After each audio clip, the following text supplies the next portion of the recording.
இந்த கேண்டில் இருக்கு இல்லையா, அதாவது மேலேயும் விக் இல்லாமல் கீழே விக் இல்லாமல் மார்க்கெட் வந்து பார்த்தீங்கன்னா மேலேருந்து கீழே வரைக்குமே வந்து பார்த்தீங்கன்னா ஒரு ஃபுல் பாடியோட கிரியேட் ஆயிருக்கு இல்லையா, இதுக்கு பேர் வந்து பார்த்தீங்கன்னா பியரிஷ் மர்புசு. இந்த கேண்டில் என்ன நடந்திருக்கு அப்படின்னு பார்த்தீங்கன்னா, மேலே ஓப்பன் ஆகிருக்காங்க ப்ரைஸ். அந்த இடத்துல இருந்து பையரோட நாமினேஷன்ஸ் இருந்துச்சுன்னா மேலே ஒரு சின்னதாக ஒரு விக் அப்படிங்கிறது ஃபார்ம் ஆகிருக்கும். பட் இந்த இடத்துல அந்த மாதிரி விக் இல்லை. அப்போ செல்லர் ஃபுல்லாகவே டாமினேட் பண்ணுறாரு. ப்ரைஸ் வந்து பார்த்தீங்கன்னா கண்டினியூஸாக ஃபாலோ ஆகிட்டே வருது. செல்லர் டாமினேஷனோடய கீழே வந்த ப்ரைஸ் எந்த ஒரு இடத்துலையும், அதாவது பையர் வராமல் மார்க்கெட் வந்து பார்த்தீங்கன்னா அதே இடத்துல முடிஞ்சிச்சு. அதாவது பையர் வந்திருந்தாங்கன்னா என்ன இருக்குன்னா, ப்ரைஸ் மேலே போனதுனால அந்த இடத்துல விக் ஃபார்ம் ஆகிருக்கும்.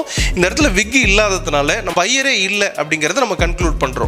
அதனால வந்து பார்த்தீங்கன்னா உங்களுக்கு செல்லர் வந்துட்டாங்க அப்படிங்கிற அந்த கன்ஃபர்மேஷன்ஸ் எடுத்துக்கிறோம். ப்ரைஸ் ஃபர்தராக கீழே இறங்கும் அப்படிங்கிறத புரிஞ்சுக்கிறோம். பட் இந்த கேண்டில் விழுந்த உடனே அப்படியே போயிட்டு செல்லராக மாறலாமா அப்படின்னா அப்படி பண்ணக்கூடாது. ட்ரெண்ட் அப்படிங்கிறது முக்கியம். அந்த ட்ரெண்ட் எந்த டைம் ஃப்ரேமில் ட்ரேட் ஆகுது அப்படிங்கிறது முக்கியம். அண்ட் எந்த இடத்துல அந்த ஃபார்ம் ஆகுது அப்படிங்கிறது முக்கியம். பர்டிகுலராக வந்து பார்த்தீங்கன்னா லோயர் ஹை பாயிண்ட் அப்படின்னு சொல்லலாம். அந்த இடத்துல கிரியேட் ஆச்சுன்னா நம்ம செல்லராக இருக்கலாம். ப்ரைஸ் வந்து பார்த்தீங்கன்னா டார்கெட்டாக இருக்கக்கூடிய லோயர் லோவோ அதுக்கு கீழேயோ போயிட்டு ரீச் ஆகலாம் அப்படிங்கிறது ஓவரால் வியூவாக இருக்குது. ஸோ இந்த கேண்டில் பொறுத்த வரைக்கும் பார்த்தீங்கன்னா கரெக்டாக லோயர் ஹையில் தான் விழுந்திருக்கு. அதை பார்த்தீங்கன்னா நமக்கு எக்ஸாக்டாக வந்து பார்த்தீங்கன்னா உங்களுக்கு லோயர் ஹையில் ஃபார்ம் ஆகிட்டு தென் அது லோயர் லோவர் டார்கெட் பண்ணியிருக்கு அப்படின்னு சொல்லலாம்.